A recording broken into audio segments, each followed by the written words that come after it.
Greetings.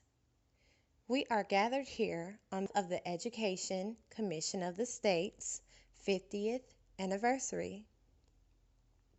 Tonight is a time to note, honor, and support the Commission, its members, and its supporters for all that they do. Can you imagine if we lived in a world where education standards were not only upheld but barred from participation by females as a whole? Can you envision life as a frightened parent of a daughter who yearns for school, even if it would cost her her life?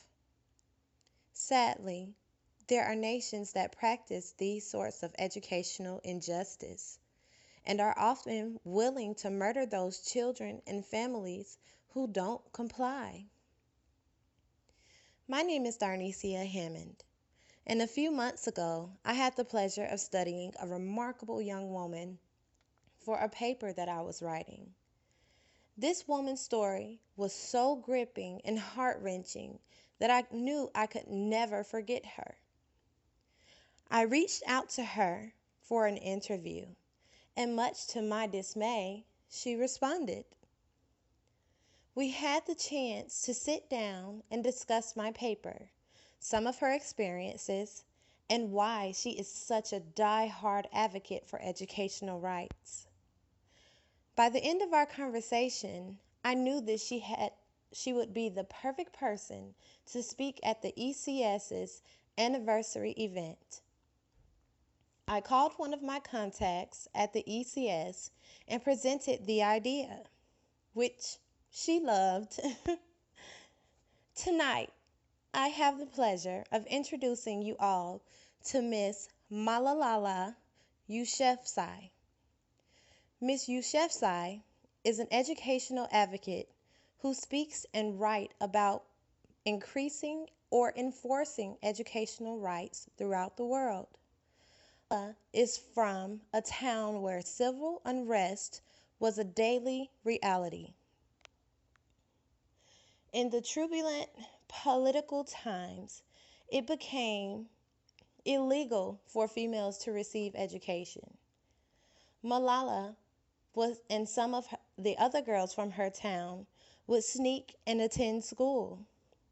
It was very dangerous, but Malala had such a passion for learning that she risked her life every day.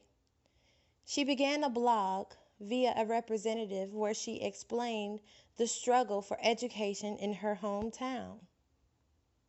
Malala and her father were invited to speak to the press or radio stations on several occasions, and Miss Yousafzai gained more attention to the issues of her home. Members of the Taliban were sent to kill her. They stopped and raided the van that was taking her and some of her schoolmates back home.